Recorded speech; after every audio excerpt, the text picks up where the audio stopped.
U.S. economy and financial system is the leader globally in laundering dirty money. I said to this wonderful group, let's pretend there's a big red button up here on the lectern, and if you push that button, you can stop all hard narcotics trafficking tomorrow. Who here will push the button? And out of 100 people dedicated to evolving our society spiritually, guess how many would push the button? I don't know.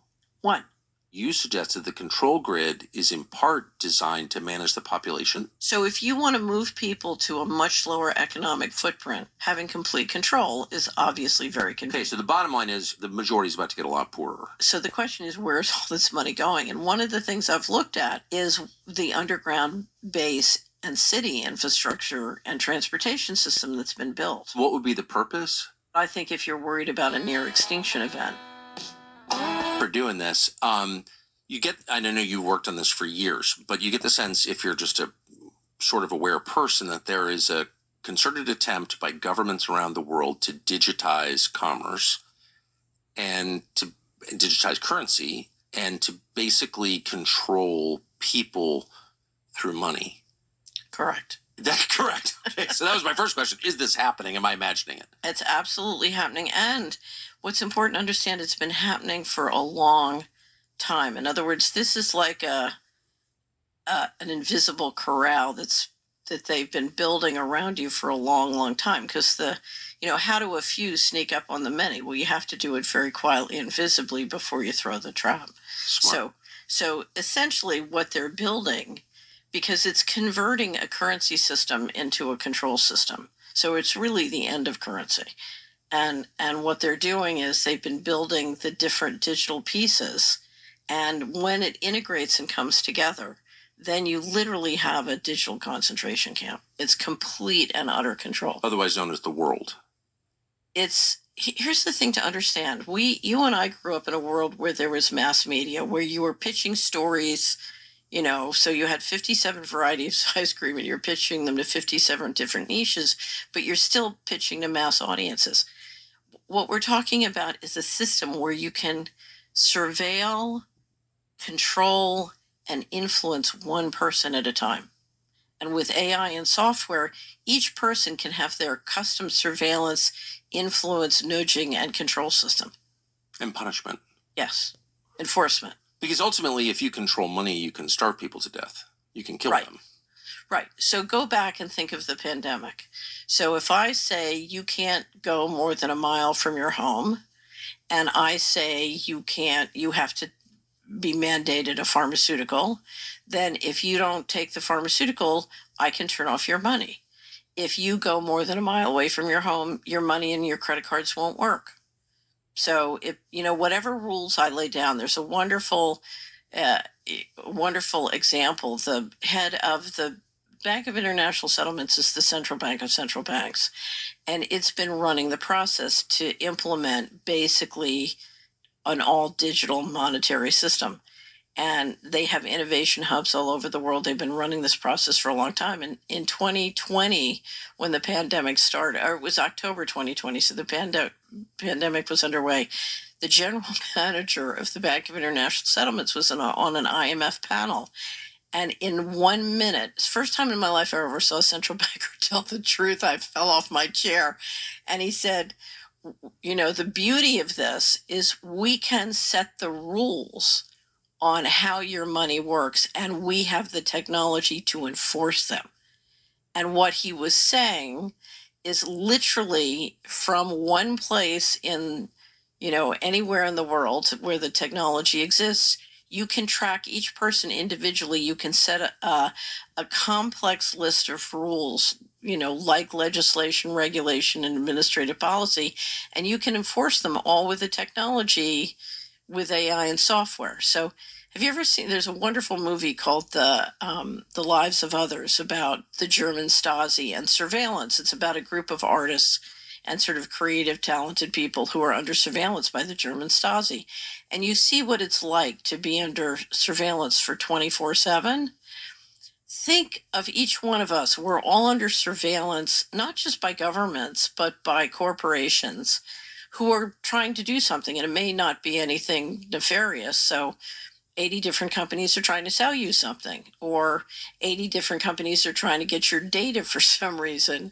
And so they have AI and software bots that track you and follow you and learn from you and try and influence what you do, because they're trying to extract some kind of value from you. And literally, think of, being attacked by a swarm of bees. We're surrounded now by a swarm of AI software bots, all trying to learn from us, extract something from us, or get us to do something. Now, when you go to an all digital system, then there's no escape. And then they can start literally to enforce rules. They do now. So what are the manifestations of this that maybe we're not paying attention to or don't perceive for what they are? So look at what they did to the Canadian truckers. We don't like what you're doing. We cut off your money, and we cut off your friends' money. And if people help you, we cut off their money too. So I've known so many different people around the country who've been debanked. We just got legislation passed in Tennessee that a bank over a certain size couldn't debank someone for political or religious reasons. And you're one of the things that's happening. There's no such federal law. Not that I know of, but I haven't looked. I've been working with the states, because ultimately the one power currently under the Constitution in the United States that can stop this, the powers not delegated to the federal government by the states are reserved to the states. In other words, the states are technically more powerful than the federal government. And under the Constitution, they have the power to override the federal government on many different issues, including healthcare. And so one of the tensions we see in America is more and more there is a debate between the feds and the states about who has what power. So we've seen a lot of the conservative AGs and treasurers pushing back in a wonderful way, in a marvelous way. The challenge they have is this, and this was said to me by a senator in Northern Ohio. Northern Ohio has one of the best groups of sort of freedom-fighting legislators in the country. And as you probably know, because you know Montana, it's very beautiful. And you talk about Montana?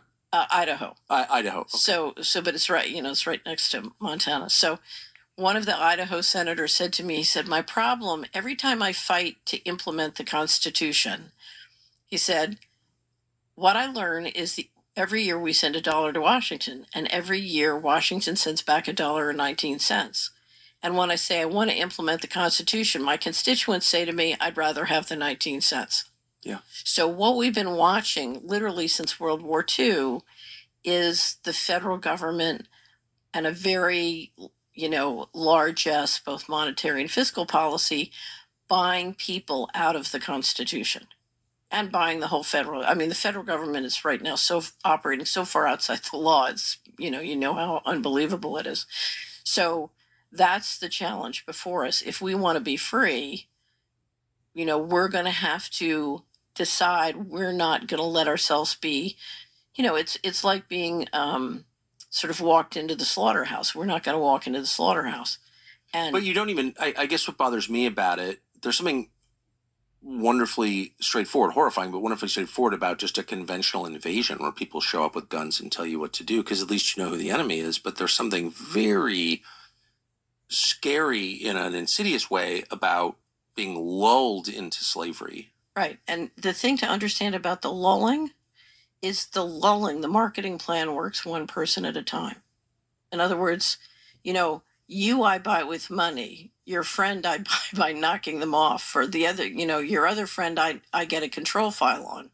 So there are thousands of different ways of nudging, buying carrots and sticks to get everybody into the control, into the trap. And what is so insidious about this is much of the marketing plan is invisible, and it really is crafted one by one. The odds seem overwhelming against the average person in a system that you just described. So how far are we from not being able to exercise constitutional freedoms? So I don't know how many years.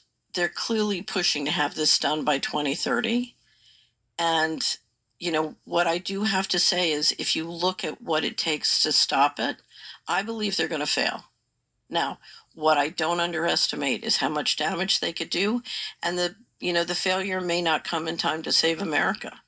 So If we could just stop and define terms, who's they? the central bankers. Yes. Right. So we have a democratic republic, or we have a republic and use this democratic process. What happened in 1913 is the bankers took control of monetary policy. What they're trying to do now is take control of fiscal policy. Once they get control of fiscal policy, it's going to be much harder to reverse it. Can you, I'm going to ask a series of really dumb questions. Okay. I hope you'll indulge me. What's the difference? Taxation without representation. But between fiscal and monetary policies. Okay, monetary policy is I control the process by which currency is issued, including through credit. Yeah, So money I printing. generally govern and control credit issuance. Yes. And from that, the currency, the creation and management of the currency. Fiscal policy is when I control the taxes and the borrowing of the U.S. government. Now, because the central bank basically operates the borrowing, it's the borrowing is shared. But this comes down as this is the Boston Tea Party moment. Can they tax without representation? So I'll give you a little story. During the Biden administration, Biden nominated somebody for control of currency who was ultimately not approved. The Republicans in the Senate killed the nomination. Before she was nominated, 3 weeks before, she wrote an article in the Vanderbilt Law Review that said the great thing about central bank digital currency, in other words, an all digital currency system, is you have the perfect tool to deal with inflation. If inflation gets out of hand, you just freeze everybody's bank accounts. Nice. Right. So it's so. And inflation is a creation of monetary. It's the effect of monetary policy. It's like something that somebody did to you. Well, there are two things that cause inflation. So one is monetary policy, managing monetary policy in a way that creates monetary inflation. But you also have, and we're going through it now, what I call deglobalization, where you have real increases in the cost of goods. So my cost of goods are going up, and it's not because they're issuing, too much currency relative to growth. It's because we are reversing globalization. Globalization created a whole lot of lower costs for a variety of reasons. So if you had severing of supply chains, for example, that would cause inflation because it just costs more to get the materials and the goods. Right. And it's not just higher prices. It's, some products, a lot of products stop being economic and just go away. So, when you hiccup supply chains, especially if you do it by shock doctrine or shock and awe, which is what we're watching now, it wreaks havoc. So think of it like a flotilla of ships that need to turn. If the aircraft carrier doesn't let everybody know they're turning, then the boats aren't ready to turn, and you have boats smashing into each other. You sink a lot of ships doing that. You sink a lot of ships. So leaving aside whether that was wise or not, that's what we're doing. Right. So you get inflation out of that. Of course, you're absolutely right. If oil prices go up, you get inflation. Right. And that deglobalization started in the financial crisis. So, so it's accelerating now, but it's not that we just started it. How did it start in 2008? Yes. Because why? Because for several reasons, but one is we were trying to exercise more and more control through the dollar system. And we've always exercised a lot of power and control and extracted a subsidy from the dollar system. But you have more and more people trying to get out of the system. And the financial crisis, the Asian crisis in 97 was a real wake up to Asia. You need to create more resiliency. But more and more things happened. And then in 2008, it started to accelerate with the creation of as the BRICS started to organize and work to sort of pull out of the dollar. So the idea was you've got a world economy based on the dollar. The people who issue and administer the dollar are not running things responsibly. Therefore, we need a separate safe haven. The people running the dollar system want a unipolar model. Yeah. The U.S. wants a unipolar model, and we don't want to be part of a unipolar model because we don't want, if you look at the level of subsidy they're extracting we don't want that level of subsidy extracted. And if you look at some of the rules and regulations, we don't want to be a part of it. So we in India, I don't know if you ever saw it, one of the greatest explanations of globalization ever given. Sir James Goldsmith came to the United States in 1994 and he did an interview with Charlie Rose, and he described why we should never approve the Uruguay round of GATT and institute the WTO. And he, to this day, he nailed it perfectly. If you could summarize his argument, what would it be? He said, we are going to hollow out the middle class in the West, and we are going to devastate our culture. Our culture? Money. Yes, our culture. We're going to devastate our culture, and we're going to devastate the quality of the food supply. He said that? Yes. So now those are my words of way of saying it. You should watch it. And I think to this day, I think it's the best description. And if you read my online book and you listen to Sir James Goldsmith, what they both describe is the fact we knew what we were. In other words, the leadership knew that this would destroy or devastate the West. So why'd they do it? That's the $64,000 question. Well, they hate the West. Defenders of the West. No, I don't think you are. I think one of the reasons they did it is I think they wanted to create the capacity and centralize the capital they needed to go into space. And I think they knew that they would need every 100 or so years, the central bankers do a reset. And I think they knew they were coming into a reset. And they felt with this technology that they, if they didn't globalize, someone else would, and they wanted to control the process. They needed the money to go into space? Mm-hmm. The capital. They never. I don't even know what that means.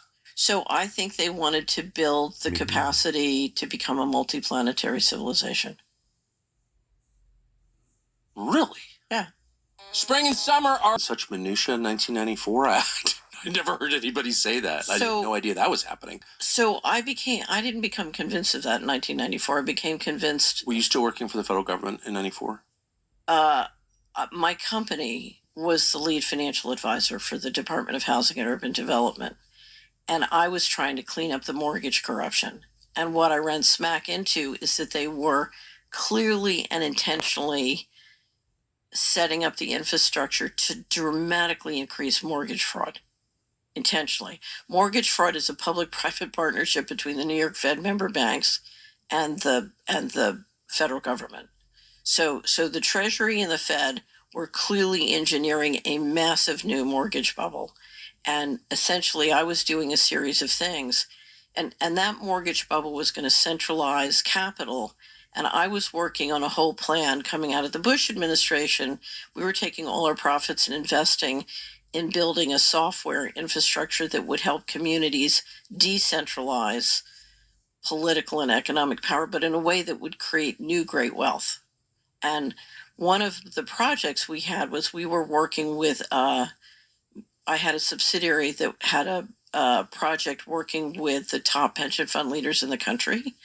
And essentially our job was to figure out how the pension funds could invest so that they could handle this baby boomer demographic going through the pension and retirement system. And how we could do it, how they could invest their money because they're operating at such a size that it would be good for America. How do you build a stronger America in a way that helps the baby boomers, live in retirement? And I made a presentation in the spring of 1997 we were at a big money management firm outside of Pennsylvania, and one of the board members was a money manager who worked with a lot of the pension funds. And so we had all these top corporate and state pension fund leaders, and I made a presentation. We had done a simulation of re-engineering the Philadelphia economy to achieve this.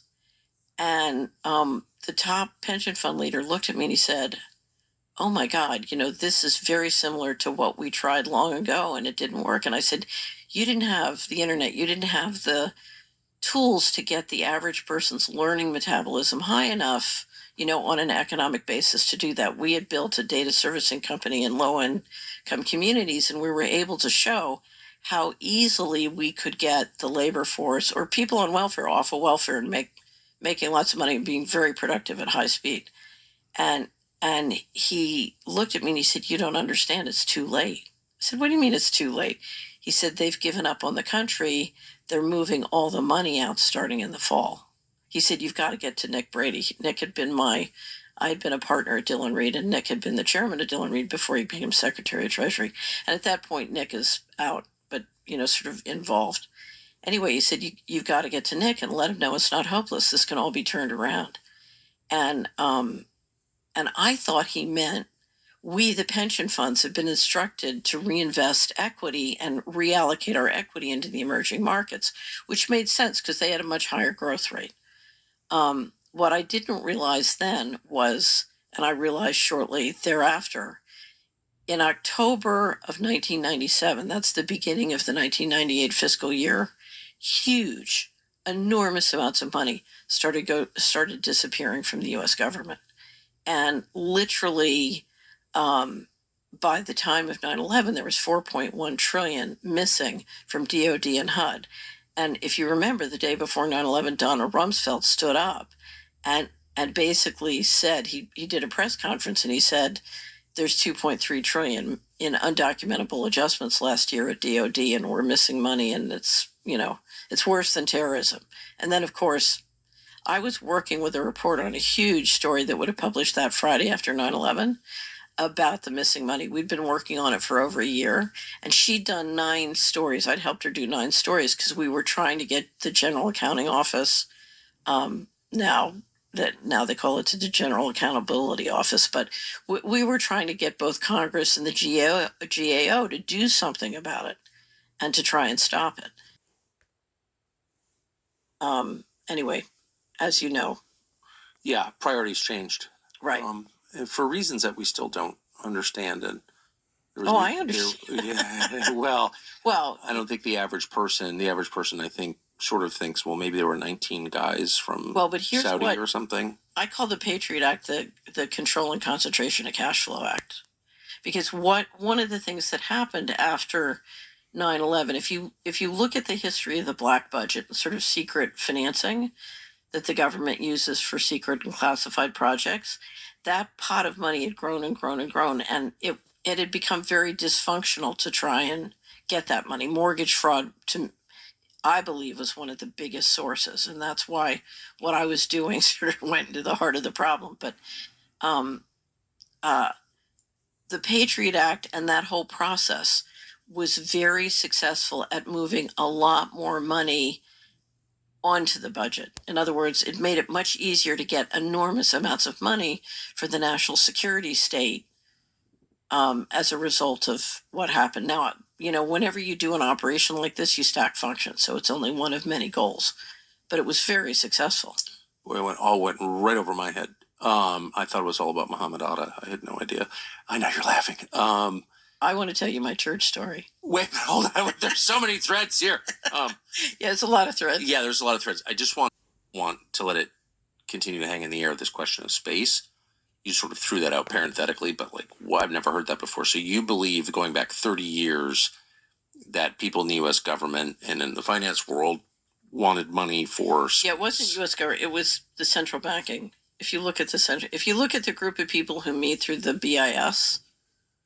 What's that? The BIS is the Bank of International Settlements, and it's the central bank of central banks. Where is that located? It's in Basel, Switzerland, and it has 63 of the most powerful central banks as its members, and the New York Fed and the Fed are both shareholders. They became shareholders in 1994. In one sentence, what's the purpose of the Bank of International Settlements? Okay, so there are 2 things you need to know about the Bank of International Settlements. I'm not sure my brain's big enough for this, but keep going. It is. Okay. It has sovereign immunity. What does that mean? It's above the law. It's its own country. Right. It's its own country. It has its own police force. And essentially, other than one of its staff being in a car accident or, minor things, no one has the legal authority to move against it. Okay. It has sovereign immunity. That's number 1. Number 2, it can move money and hold it on its bank on its balance sheet and manage money secretly. So if I want to, I'm grossly oversimplifying. If I want to steal 21 trillion from the U.S. government and park it on the balance sheet of the BIS, it can move it anywhere in the world and it can keep it on its balance sheet secretly. Why would there be an organization? But first of all, where does its power? Like, who empowered it to have sovereign immunity and the right? It was created after World War I and sort of collected its powers and got going in the 30s. And it was created in theory to manage the reparations of the German government. But if you read the real history, it was because the Bank of England and the central bankers wanted an entity that had sovereign immunity. They wanted to be able to move money secretly. So, for example, if you look at what happened during World War II and all the money that was moving back and forth between the Germans and Americans, Dulles was over in Switzerland helping to manage all these transfers back and forth. So there's a wonderful book called The Tower of Basel by a wonderful Hungarian journalist where he documents and describes the whole history of the Bank of International Settlements. And if you want to understand power in this world, understanding how the Bank of International Settlements and the plumbing of the central banking system works is very, very important. I've always been worried that if I knew more, that I would become mentally ill. No. No. So I just have to say that reality is sort of the door that you open to find real solutions. So there are real solutions, and the biggest obstacle to implementing them is nobody wants to face it. So I used to have a pastor who would Nobody say, wants to face the truth of how things nobody actually wants work. to face the truth. And I understand that, because the hardest thing I ever had to do, Tucker, was look in the mirror and say, I'm the patsy. I was the assistant secretary of housing. I didn't know, and I went along, and I didn't face this. I should have seen this faster. I should have said, I'm the patsy. And it's sometimes it's harder than facing death to admit that you've been part of, a big lie and you've been tricked. As someone who advocated for the Iraq War on television, I've lived this to some extent. Oh, no. Yes, I did. Well, part of facing this is you have to forgive yourself. You really have to. But I used to have a pastor who would say, if we can face it, God can fix it. Because you have to understand, we can't fix it. There are many, many things we can do to change the course. And I believe ultimately freedom can prevail. And there's many things we can do to help that happen. But ultimately, this is a spiritual war, and you have to call on God. You have to call on the divine. And that's where the battle is ultimately going to be decided. And that means, literally, I believe this is true, the divine intelligence cannot go to work unless we're willing to face it. We have to look at it, we have to pray, we have to ask for help, and we have to deal with it. And the real solutions will be cultural. There'll be millions of people acting in their own life, refusing to be controlled, individually. So very, very wise what you just said. I think it's true, and thank you for saying that. I want to just go one more time to the space question. So you said that people with power at the central banks decided that we need to sort of colonize space or move towards space. Did that happen? So here's what happened, and we have two wrap-ups, and I think I sent them to you. One is we published in 2015 called Space Here We Go, and it's got a picture of a businessman, taking off in a spaceship. And then in 2017, after a couple of the big investment banks wrote big things about space investment, we wrote one called The Space-Based Economy. And then we track space on Solera Report, so I would refer you to that. But I think, first of all, you've seen a lot of capital centralized into a few billionaires who then reinvest that money in space. So Musk, Bezos, so clearly there's a centralization of capital and a reinvestment. So the idea of space is just the biggest possible picture. Why would you be interested in space? I say this as someone who's not. Right. So let me give you a couple reasons why. First of all, the miners are looking for a variety of different resources. So there are practical reasons, if you can get the cost down, that you would want to do asteroid mining. The big one, the big economic one, is control is most easily implemented by satellites. So you want to put up a whole ring of satellites that, combined with telecommunications, can basically help run the control grid. And not just the control grid in the West, the control grid. If you're going to shift huge amounts of money globally, how are you going to track and enforce that your money is being properly invested? Well, you need a control grid globally. So I think that's part of it.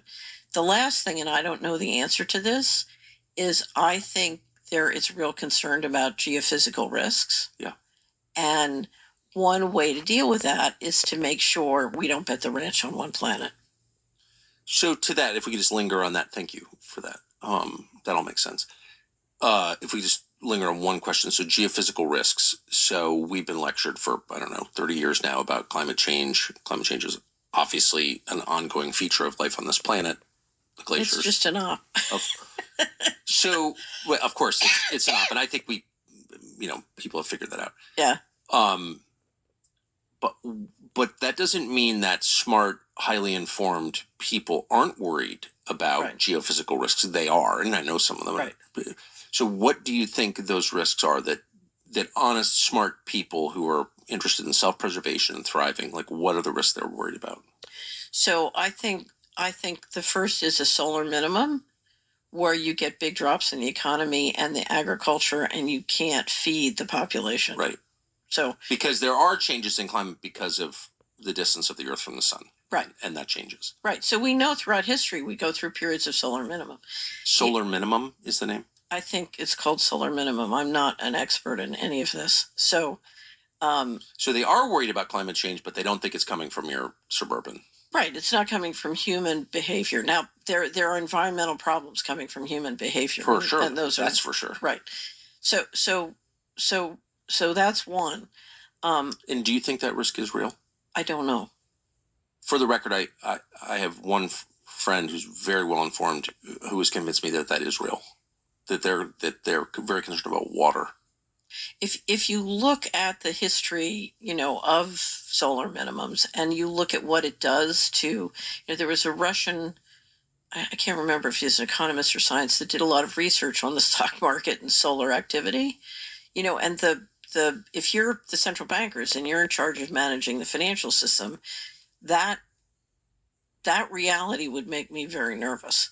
So, okay. So I think there's something there worth understanding. The other thing is it appears to me, if you go back through history, every 10,000, 12,000 years, we have, some kind of huge disaster. An extinction event. A near extinction event. So I don't know if you've ever read the science fiction book, Three-Body Problem. No. It's fascinating. It's one of the top Chinese science fiction, and it's about I've read no Chinese science fiction. Okay. I'm feeling very ignorant this morning. No, because here's the thing. I'm just trying to figure out what in the world's going on. Yeah, amen. Well, I'm in the same place. And so that always, as you know, that always leads you to the most. It does. Right. It does. Right. So in one, I think the thing that got me to read Three-Body Problem was Obama made some cryptic comment about people ought to read this book. It was like, hint, hint, here are the problems I'm dealing with. And the Three-Body Problem is about other bodies that come into the solar system, and it's impossible to predict their trajectory, and then when they do, they create this catastrophic flooding and earthquakes and all this other stuff. Anyway, but I think that whether it's a pole shift, magnetic pole shift is one of the theories of what causes these events.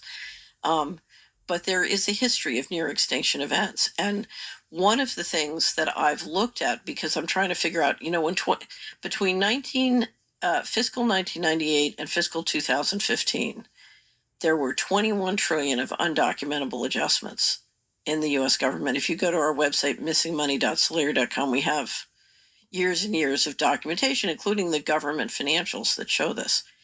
And so the question is, where's all this money going? And one of the things I've looked at in the process of looking at where all this money is going is the underground base and city infrastructure and transportation system that's been built.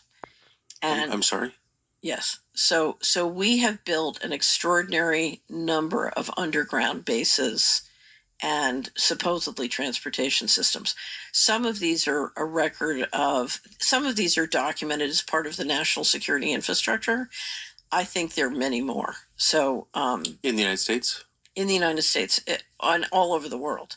But in from 2021 to 2023, I took one of the smartest subscribers in the Solari Report network, and he and I spent 2 years collecting all the data and all the allegations on underground bases. And then we systematically went through and tried to estimate our guess. This is totally a guess of how many underground bases, both underground in the United States, but also underground under the ocean around the United States. And our estimate was 170 with a transportation network connecting them. And what would be the purpose? The purpose, if you thought you were going to get a near extinction event, so there, to me, there are two purposes. You have so many activities going on that you need to keep secret, that you're basically building the capacity to, for example, if you're doing a secret space program, you need to platform it from, things that can't be seen. But I think if you're worried about a near extinction event, that's. So I know nothing about this other than my only window into it. I knew a contractor who worked on one in Washington, in the city of Washington, D.C. Right.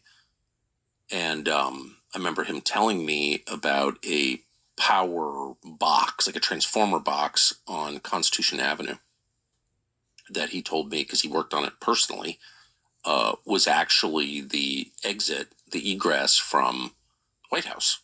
That was kind of by vehicle. I thought that was, I was like, really? He goes, oh, yeah, no, I installed it, I know. And I thought, well, that's kind of crazy that in the middle of this big city where I was on Constitution Avenue every day, that you could build something like that without me knowing it. Under the VP's house at the Naval Observatory, same thing. I think most people know that. Next to my brother's house on Macomb Street in D.C.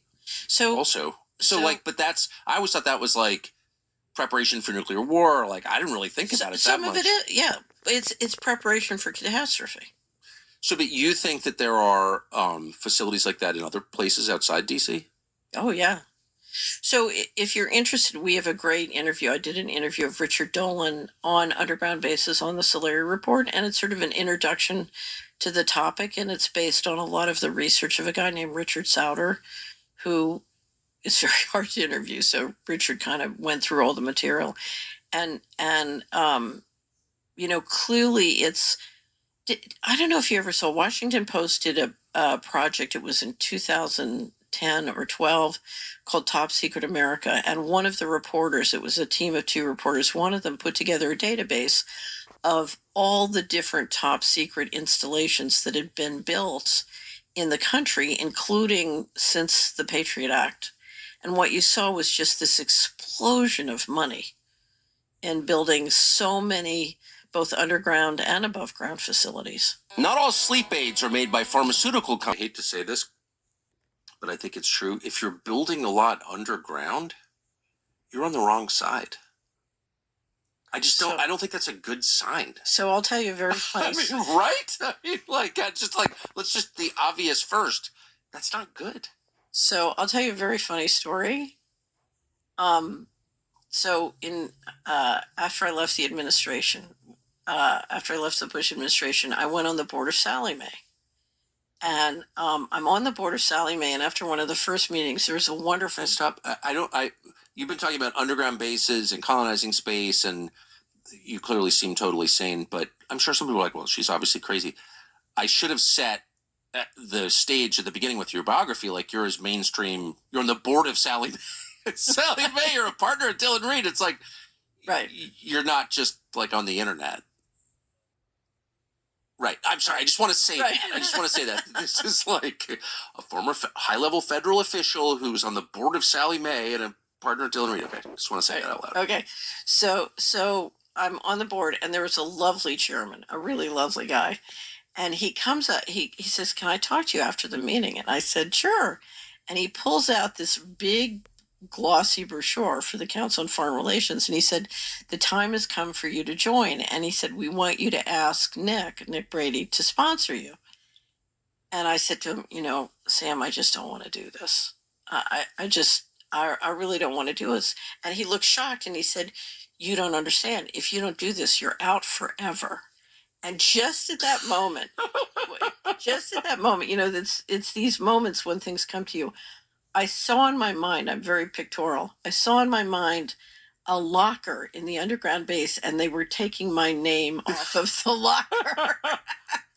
And I thought, if it comes to that, I'll take my chances upstairs with the hoi polloi. Yeah, me too. And I said, but it's something, it's at the deepest root, it's a spiritual and cultural I question. totally agree. Who's cowering underground, like in the dark places? No.